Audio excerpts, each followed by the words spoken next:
wish that I could just wish away my feelings, but I can't. Sand hurts my feelings. I don't like sand. Hurts my feelings. Haunted by big sand in my very soul. Sand. Are you suffering as much as I am? Sand I hurts can't my breathe. feelings. Sand Tormenting me. I'm in agony. hurts my feelings. I don't like sand. Hello, and welcome to The Sand Hurts My Feelings, a Star Wars podcast from a Swiftie point of view. I am your host, Alex. And I am your other host, Sarah. And today we are here to discuss Padmé and Lover. Yes, so which song we think best captures Padmé from Taylor Swift's 7th studio album, Lover. But before we dive into that, how are we doing? We're doing great. We just saw Revenge of the Sith in theaters, Sarah, for the very first time. Yes, because I didn't catch it when it released 20 years ago. So we'll have to get your update want more details on that. But a big thing that I wanted to quickly announce is that we are going to be at Des Moines Con. We put in for a panel, so if you are going to Des Moines Con, if we have any listeners down in Des Moines, we will be there. We do not know the date, whether it is Friday, Saturday, or Sunday yet, but when we know that, we will update in our next episode, we'll have that date for sure, and we will put that in, but we will for sure be down there this next month. It will be over the end of the month, the 30th, 31st, and the 1st of May and June. Yeah, so we're really check us out. excited. Yeah, we're really excited to meet more Star Wars fans, meet more Taylor Swift fans. We'll actually have stickers this time. Yeah, if you come to our panel, we'll give you a sticker. We'll give you a sticker of our logo. It'll be great. Yeah, it's a beautiful logo. It is. So yeah, that is good. Okay, so what did you think of Revenge of the Sith for the first time on the big screen? I really liked it.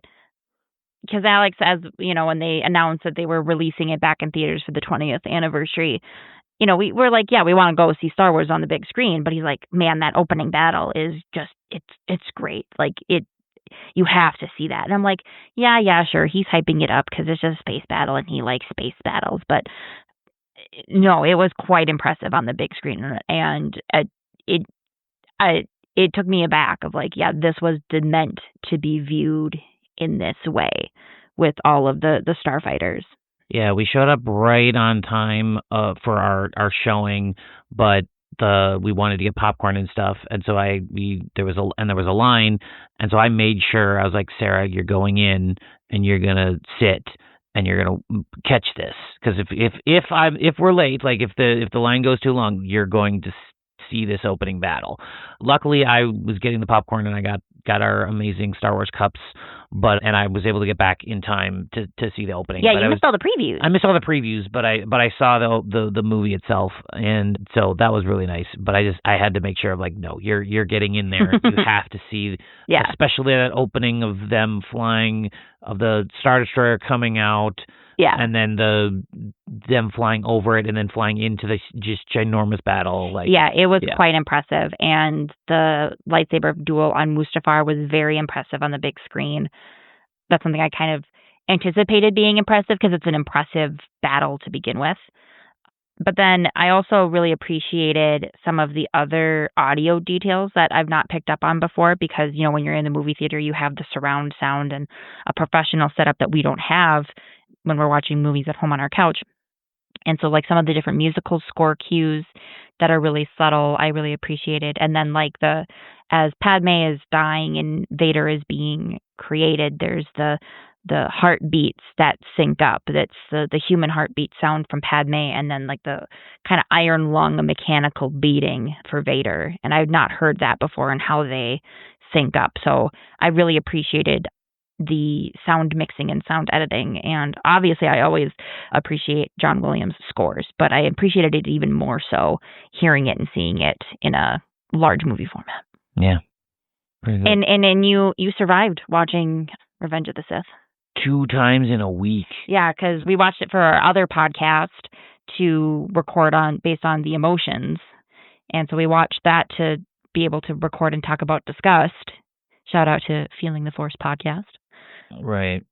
I mean, it helped. It was rough watching it the first time on our TV, but like it was worth it on the big screen. Like again, Revenge of the Sith is not my favorite.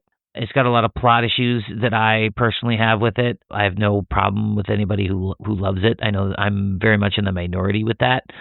But seeing it on the big screen, the way it was kind of meant to be seen, really helps it out. Like the lightsabers are just taking up all of your whole screen, and the flashiness is really cool. And it was awesome. It was very, very good.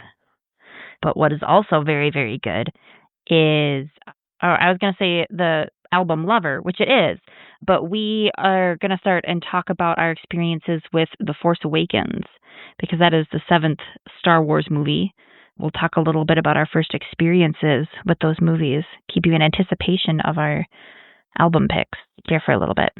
Yeah, so Force Awakens is such an interesting movie the first time seeing it, because there had been such a lull since Revenge of the Sith, and there had been so many rumors. There had been so many rumors, like back in high school and everything. There had been so many rumors of like, yep, George has the 3 next movies. He's gonna make them. It's about Gina and Jason and the Solo twins from the extended universe, and it was all this. And then I was just like, I'm like, okay, it's not gonna happen. But then once George sold, and they immediately announced that it was happening, like the fervor I had was big. And so at first watching, my first experience, I watched it in theaters, and it was awesome. Like I can't, like, you just, like, it was, seeing it again and seeing Star Wars on the big screen was just amazing. And unfortunately, I work with children, and so so I didn't get tickets to the Thursday night showing. I got tickets to the Friday showing. Oh, I know where this is going. And so in working with children, random kids in the hallway one kid in particular who managed to go see it the night before was like, "Oh yeah, Han Solo died," and spoiled that sucker for me. So that was really frustrating. Oh, I am so sorry. I want to give that kid all sorts of detentions and suspensions on your behalf. Right. And I was just like, I was like, oh. And I was because I'm just like, I'm not surprised. And so, like, it wasn't terrible, horrendous, because, like, I wasn't surprised, because I know, to me, it would have been much more frustrating if, like, some other main character had died. But, like, to me, it made sense, because I'm just like, I think I had already kind of put that in the back of my brain, because I'm like, there's no way as an option, because I'm like, how do you get Harrison Ford back? Because he has been he has just hated talking about Star Wars. It's like, it's a movie, guys. Like, it's not, and like, he puts up a lot of fronts, and so I'm like, he wanted to be killed in Empire Strikes Back, and so I'm like, there's no way they're gonna bring him back without, like, to keep him going. And so I'm like, I had always had that suspicion that, like, he might die. I luckily was like, I don't think I was spoiled of how he died, but I was just like, yep, he gets stabbed and then falls down a pit. And I was just like, huh, okay. And so I did go in not knowing that it was Kylo Ren and that it was his son. So there were things that were not spoiled, but yeah, it was just that frustrating piece. I am so sorry. And it was in the hallway, like at 8 o'clock in the morning, when they were going up to their classrooms, and I was walking right behind them and just like, oh yeah, Han Solo died. How about you? How was your first experience with Force Awakens? This would be your first Star Wars movie in theaters. Yes. So I do want to take a little bit of a moment to say that The Force Awakens awakened the Star Wars fandom within me, because I had been wanting, so I had discovered the Star Wars universe, the Star Wars galaxy, when I was in junior high school, and this was after all of the 6 episodic films had been released. And it's like I had, wanted to get more into the universe and was not really sure how, and was gatekept in a lot of ways of like how to get deeper into the universe. But then when Disney purchased it from Lucasfilm and said that they were going to make new movies, to me it was very much an opening of a door of like, this is a new era, this is a new time. Star Wars, this is your Star Wars. Well, and you've mentioned before that like they reset the canon, and that was a good thing Yes, for you, for like the with the books, yeah. because you were just the books are so overwhelming. But it was, at the time. But yeah, it's like, with the new trilogy of movies coming out, there was a lot of people excited about new Star Wars, more Star Wars, because it had been a while since Revenge of the Sith was in theaters, and so I was really able to jump on and fully embrace like, I am a fan and I want to let that fan flag fly. Say that 10 times real fast. So in that way, The Force Awakens and the hype and the excitement leading up to The Force Awakens is always going to have a special place in my heart. Mm-hmm. Force Awakens is not my favorite Star Wars movie. It's still a good movie. We're not talking about that. We're talking about your first experience I with it. know. So my first experience, I got like a whole posse of people together. That's awesome, because I went alone, and that was very sad for me. I think there was like 10 of us. And by the time we had gotten like everyone coordinated and like figured out, okay, this is the showing we can go to, like the only seats that were available were like the first or second row of the theater. So we were like right up front. And so you're like looking straight up the whole time. I went in my Jedi robes that my mom made me. I was very excited. So I sat in the middle of all of these people that had come to see the movie with me. And like the opening with the ship flying over gave me goosebumps. I was pretty much speechless the whole time, to be honest, just like in awe and totally in the universe. What surprised me the most is my reactions. So I was more surprised and taken aback and like having so many questions about the reveal that Kylo Ren was Han and Leia's son than I did about Han's death. Yep. Because basically, as soon as Han and Chewie like went off to set up the detonators, and like he kind of like walked towards the bridge area, I'm like, he's dead. Yep. It's pretty much a giveaway. It's like I didn't know how exactly, but it's just like how they like started to set that whole scene. I'm like, he's not coming out of this alive. Yep. So it was gut wrenching. Don't get me wrong, but like I was way more surprised and taken aback and like horror struck that Ben could turn into Kylo Ren, and I had so many more questions around that. I loved the duel on Starkiller Base. I thought that was beautifully done in the snow with the woods and the lights, and that was incredible. And so yeah, it was good, and it was fun having friends there to see it with. Star Wars is better with other people. Very nice. All right, so our picks for Padmé Amidala for Lover. Would you like me to go first, Alex? Because you talk about how yours is long. Yeah, you can go first. Or do you want me? No, you can go first. Okay. I'll be getting on a soapbox, so that is why it will be long. Okay. I am very excited, and I want to guess before you tell us. Okay. I'm pretty sure you can guess, but anyway. Okay. So mine. Or actually, quick notice before we jump into this. People have said, because we've talked about this with some other people, and they're like, I don't know what song to pick because this is a very loving album. And so I'm interested to know, like, because of like people have said like I don't know what to pick for Padmé because of this album because it's so loving, and they don't view Padmé as this like super loving character, and like the just like she's not a big romantic. Romantic, exactly, yeah. So I just wanted to bring that up. Like we've had this conversation with like some of our friends and some of you listeners as well. Go check out our email, Instagram, that kind of stuff. We've had conversations of like, I'm so excited to hear what you say because other people can come up with an answer or a song. So I'm just prefacing that, and I'm excited. So go ahead. So yeah, to that end, this is my first pick for Padmé that does not revolve around Anakin. Okay. So all of my previous picks had revolved around Anakin, either her heartbreak or her love for him. This one is not about that. This is about her time in the Senate. So for my pick for Padme Amidala for lover is Miss Americana and the Heartbreak Prince. Interesting. So this is all about Padme's political career.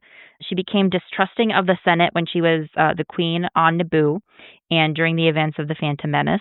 Her faith in democracy was stronger when she became a senator. She doesn't want to fight, like in the war, in the Clone Wars. She thinks the civil unrest can be negotiated out diplomatically rather than through war. And even with the death threats on her life and the toxicity of the Senate, she still believes that democracy and justice will win. I mean, in the deleted scenes of Revenge of the Sith, we see her forming the seeds of the rebellion. So kind of going line by line to help you paint the picture. You know I adore you. I'm crazier for you than I was at 16, lost in a film scene. Padme is more invested in the politics when she's a senator than when she was the Queen of Naboo when she was a teenager. American glory faded before me. Now I'm feeling hopeless, ripped up my prom dress, running through rose thorns. I saw the scoreboard and ran for my life. Padme sees the threats to democracy since the start of the Clone Wars and as it worsens in Revenge of the Sith. No cameras catch my pageant smile. I counted days. I counted miles. So all throughout her time as a senator, she maintains stoicism and the facade of a senator. And then we hit the chorus and we jump a little bit. They whisper in the hallways, she's a bad, bad girl. The Trade Federation hates her. Other senators get frustrated with her for trying to pull back funding from the war and the troops and to take a diplomatic approach. And Palpatine curses her under his breath because she keeps thwarting what he wants to do. The whole school is rolling fake dice. You play stupid games, you win stupid prizes. Padme speaks to the rigid nature of the Clone Wars when no one is going to win in the Clone Wars. And Padme sees this as a losing fight for both sides. There's no good that can come from it. So you play stupid games, you win stupid prizes. It's you and me. There's nothing like this.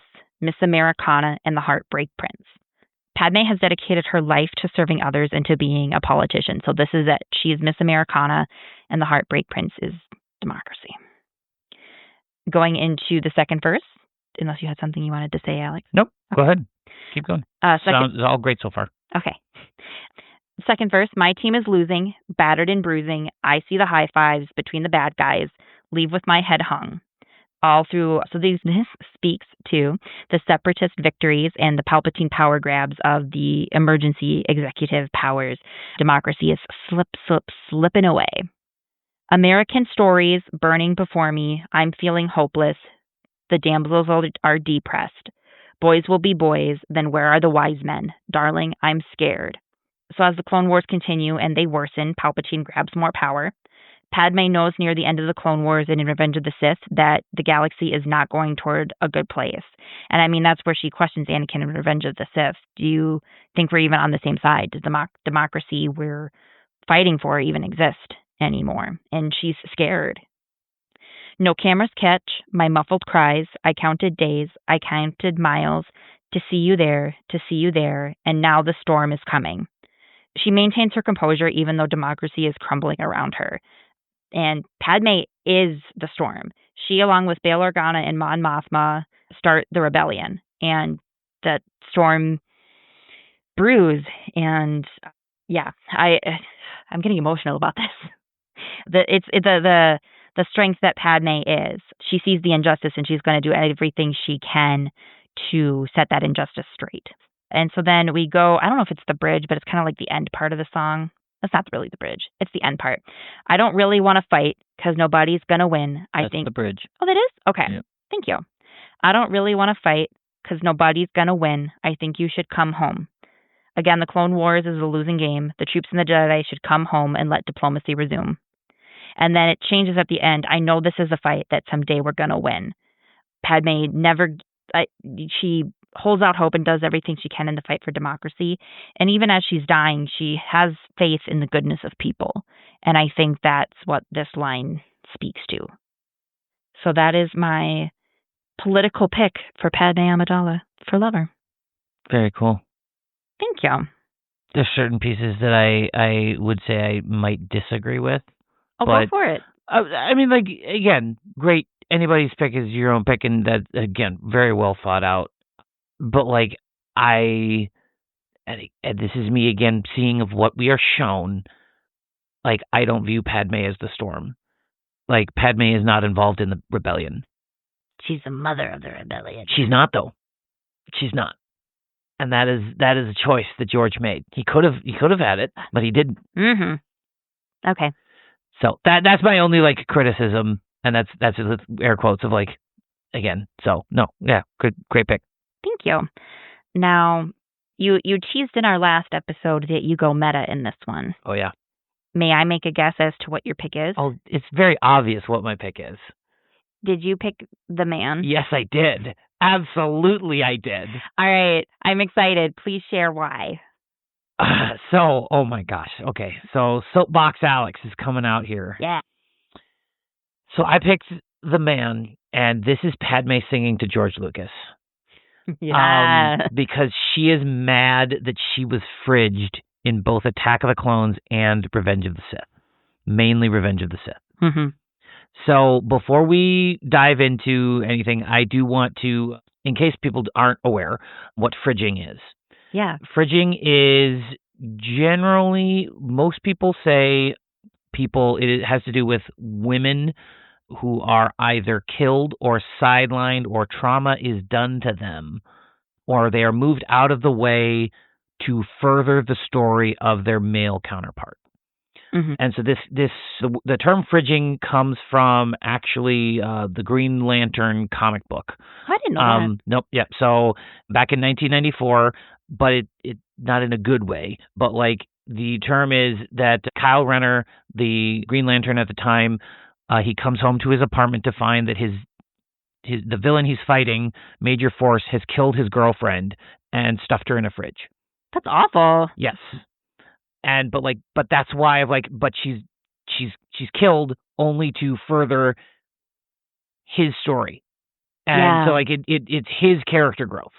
Mm-hmm. And so that's where the idea of and that's why people are like, oh, they've been fridged. It's because the woman is moved to the side, either killed or just decided to depress their story and shrink their story in support of their male counterpart. Okay. So yeah, Padme is massively fridged, and especially Revenge of the Sith. Mm-hmm. And so having just seen this movie again in the theaters, it makes me even more angry. Mm-hmm. This is one of the reasons I have a huge problem with Revenge of the Sith. So again, if you loved Revenge of the Sith, great. No, I'm not trying to tell you that you are wrong for loving it, because there's a lot there. But so I'm going to go after it. So we're going to start off, and we're going to go through most of this song because it mostly fits. Yes, I'm here. It says, first she starts off, I would be complex, I would be cool. And so this is her singing to George, saying she would be a complex character and stand on her own versus who she is in the film, where she is completely dependent on Anakin and just watches as the Empire forms and the Republic falls. And yeah, so she is basically, and again, not to use another term, but she's barefoot and pregnant. And she sits at home, and in her, the only place you see her, you see her in three places. Place number one is when she meets Anakin at the Senate building.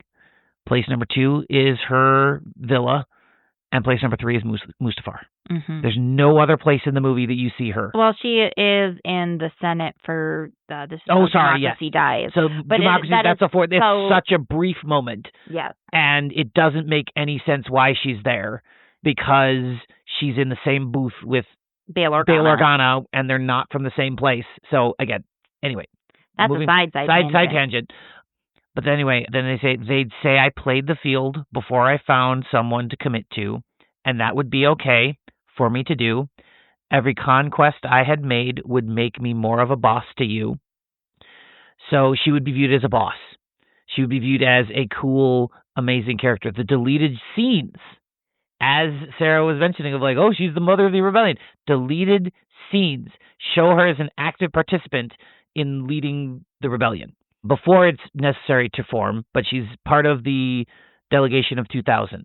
Instead, in Revenge of the Sith, she is just viewed as the mother of Luke and Leia and the wife of Anakin. Yeah. And the loss of her is driving Anakin. So again, that's why she's fridged, is because like Anakin's sole motivation is her death. And that's how he falls. And it's her, like some people have even called it like it's Padmé's fault that he fell. And you're like, it's not. She just existed. Like she just existed. Like, so yeah. And then to piggyback of like she would actually be an amazing person who we know her to be because we've seen her as an amazing leader in Phantom Menace. Yeah. Like we've seen that. Yeah. And then she can fight battles and stuff in Attack of the Clones. It's not as good in Attack of the Clones, I think, because again they're shifting her to the side, and then they're like, hey, Anakin and Padmé, you're going to be a relationship. But anyway, but to continue on that, in Taylor's line, she says, I'd be a fearless leader. I'd be an alpha type. When everyone believes ya, what's that like? So this jumps back to Attack of the Clones, where she's like, Count Dooku did this. And Mace Windu literally goes, that's not in his character. He didn't do it. And it's literally who did it. Yeah. And so, yep. So that's the what's that like? But then also the scenes, again, that were cut out, she fights Palpatine and even Anakin. There's a scene where she's fighting Palpatine and Anakin's there and he's surprised. And it would have made her much more of a compelling character. She showed that she was a much better judge of character in wanting to trust Obi-Wan in the rebellion and not Anakin, beginning to have reservations about Anakin and actually standing up to Palpatine to the point of Palpatine begins to undermine her because she is a threat. Yeah. Because there is a deleted scene where she's like, we need to bring in a Jedi that I trust, and it's not Anakin. It's Obi-Wan. Yep. Yeah. And so, and then continuing, we get to the chorus. As I'm so sick of running as fast as I can, wondering if I'd get there quicker if I was a man. And I'm so sick of them coming at me again, because if I was a man, then I'd be the man, I'd be the man, I'd be the man. To continue on this line of thinking, this is George literally stated in the documentary of Making Revenge of the Sith on the 2005 DVD release that he liked the story about Padmé birthing the rebellion, but he said he wanted to tighten up the story and focus it more on Anakin's fall. Literally says it in the deleted scenes in the documentary. And so while yes, the story did need to be shorter, it did not have to happen at the expense of its one main female character. Yeah. There are way more other things that could have been cut. My personal opinion, Battle of Kashyyyk doesn't need to happen. There is no point to it. Yeah. And if you like the Battle of Kashyyyk, great. No criticism there. But I'm just like, that is there because George wanted to use the Wookiees originally in Return of the Jedi and didn't. Mm-hmm. And so then he's like, I want to show Kashyyyk. So frustrating. Yeah. Continuing, she continues to sing, they'd say I hustled, put in the work. They wouldn't shake their heads and question how much of this I deserve. What I was wearing, that's a big one. If I was rude, could all be separated from my good ideas and power moves. So this harkens back to Padmé is thought of as a leader and an empowering character in The Phantom Menace and even Attack of the Clones. In Revenge of the Sith, she is simply a woman who is barefoot and pregnant in her penthouse, and we only really look at her and go, that's an interesting outfit. That dress she's wearing doesn't make sense to sleep in, or that's a pretty dress, and that's really all we do with her. Like, yeah, because the moments she has, the two moments she has, as we've talked about today, of like, why can't we let democracy resume? Instantly, Anakin shoots that down, and then she immediately switches back to, "Oh no, how can I support you?" Mm-hmm, and it's just like, what's going on? Don't lock me out. And you're like, it's not. There's nothing there of like she should be pushing that further. Like, and then back to the other scene of them in the Senate.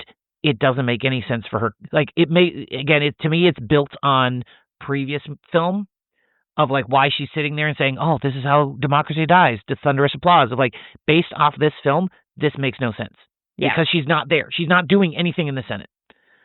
And the only time you see her doing stuff is based off of she's still technically in the Senate. Like they say, like, oh, she's still a senator, but we never see her do anything senatorial.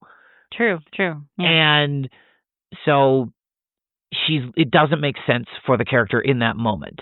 I still love the line. I still think it works really well for her as a whole character. But if you're just looking at Revenge of the Sith, it doesn't make sense. Mm-hmm. Then we get to the bridge. What's it like to brag about raking in dollars, getting B's and models? It's all good if you're bad, and it's okay if you're mad. If I was out flashing my dollars, I'd be a B, not a baller. They paint me out to be bad. It's okay that I'm mad. And so this is where I'm going to get into a different soapbox. All right, so we're going to further. We're even diving deeper. Oh, okay. And to me, this screams of Padmé screaming if she should have lived. Oh. She should not have died. She was fridged and pushed to the side once she had fallen in love with Anakin. A lot of people claim that is not a big deal because she is fleshed out in the Clone Wars. Yeah, the animated series. In the animated series. And while I say that is true, that she is fleshed out there by the Clone Wars, that does not have as far reach as Revenge of the Sith. It just doesn't. No. And people will go see movies versus animated, watch animated shows, and especially how long the animated, it's 7 seasons now. Yeah. It's so long, a lot of episodes. So people are willing to give their time of, I want to see this. Or especially if you have younger kids, or as they grow up with Star Wars, because Revenge of the Sith is a more dramatic movie. But as you see, you're not going to commit. You don't have to commit that as much time. So, while yes, the Clone Wars does flesh it out and makes her a much more compelling character, it's criminal that she's not a more important character in this movie. Mm-hmm. And it is considered by many, not myself, that this is the magnum opus of George Lucas's Star Wars. And the worst part is that he had the scenes shot. He had them. We've seen the deleted scenes. And he chose to cut them out because he felt Anakin was more important. So this is the character. Padmé's furious at George for his treatment of her and going against her morals. Because it literally is going, he basically disregards her character.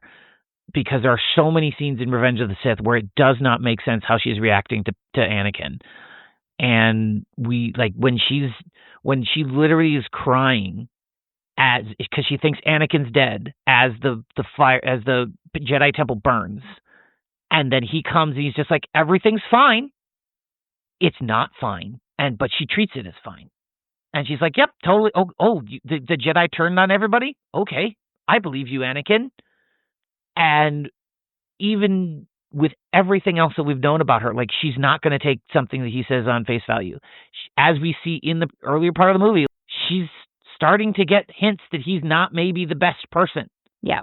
She's getting hints of you're acting like a separatist. You're supposed to get that as a hint that she's reading those things. It would have been a lot better if we had those extra scenes. Yeah. But it's literally her character, and to me this is Padmé saying her character is assassinated in more ways than one.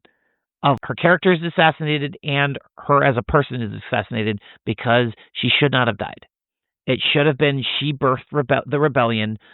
I know a lot of people are she had to die but you don't have to tell that story. You don't you can say she lived and then a lot of people might be oh, that doesn't make sense, but it does, because literally Leia in Return of the Jedi just says, my mother died when I was very young. That's all you needed. You could have then fleshed it out in Clone Wars. You could have done whatever other things you needed to do. If you had this big plan to do Clone Wars, you could have done hey, let's do after Revenge of the Sith. And let's hash those out and figure out hey, this is going to be a series about Padmé and how she's fighting Vader. Because everything she does in Revenge of the Sith to me is against her moral judgment. Yeah. And how she's become, as she says earlier, of love has blinded you, and she says it as a joke to Anakin, but basically that's happened to her. Yeah. And if that has happened to her, then she's not the strong character that she was, that we all thought she was. Yeah. So I may have rattled some feathers. I apologize if this makes people uncomfortable because they love Annie Dalla and they love George and they love Revenge of the Sith. It is my one man's opinion, so do not feel that this is gospel. But it's one of those things that it's always been in my craw. Like, it's so angering that her character is just taken to the side because Anakin's story is more important. Yeah. Both of their stories, they're connected. Their stories they should be intertwined, and it's just, nope, Anakin. Yeah. That is a really, really, really good pick. Yeah, it makes me mad. See, now I'm all like riled up, and it makes me mad on her behalf because, yeah, like how she acts is just so counter to everything. How she acts in Revenge of the Sith is so counter to what we see of her in the other two movies and with her character fleshed out in the Clone Wars. Yeah. And it leaves you shaking your head. Yeah, and it speaks to the sexism in the movies. Yeah. I don't want to be coming out and like saying like, oh, George is a horrible person. It's just like, this is what our society was and often still is sometimes, of like, nope, this other story is more important, so we're going to sideline somebody who's very important, and you're not supposed to care. Yeah. You're only supposed to care when the movie wants you to care. And that's when she's saying, oh, this is how democracy dies, to thunderous applause. Where is this coming from? Yeah. You haven't tried anything this whole movie. Yeah. And because it's not in the movie, it doesn't exist. Because Sarah has often tried to been like, aha, the deleted scene. It's not in the movie. It's not canon. And she's like, yes, it is. It's in. And fine if you want it in your head. Right. But I'm like, it is not official anywhere. No. Well, no, I was going to say, maybe we now have a little bit in the E.K. Johnston trilogy, but I don't think that's not Revenge of the Sith. No. I mean, there's parts that kind of lead up to it, and we get her funeral scene in the last book in the trilogy, but right, but it jumps. Yeah. Because there's so little for her to work with in that space. Yeah. Without just totally throwing a wrench in everything. Yeah. So let us know what you think, listeners. Yeah, let us know. Please let us know if you think I'm totally off base in a respectful manner. Please go check out our Instagram. Do our comments in Instagram. Check out our threads. Check out our Blue Sky. Send us an email. Any of those things, let me know. Say, Alex, you're totally wrong, or Alex, you've opened my eyes to how things have been with Padmé. Or you can just say, all right, I heard that. Now I'm going to go back to my love of Padmé and Anakin, and that's totally cool. I still like them. It's just certain pieces. Right. And I was going to say, you can still like Padmé and Anakin and be upset with for Padmé. Yeah. Because again, the E.K. Johnston books are so good. They're so good. We swear, listeners, we don't have a sponsorship with them, but like, no, they make everything better, and I'm like, there's a reason they don't go into Revenge of the Sith. And yeah, not deep. No, because they can't.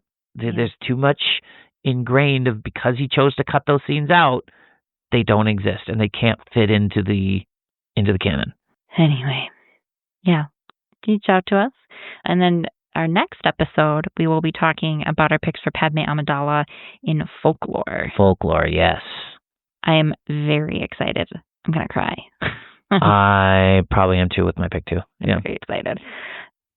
So, all right, and always remember, may the Force be with you. Forever and always. May the Force be with you. Forever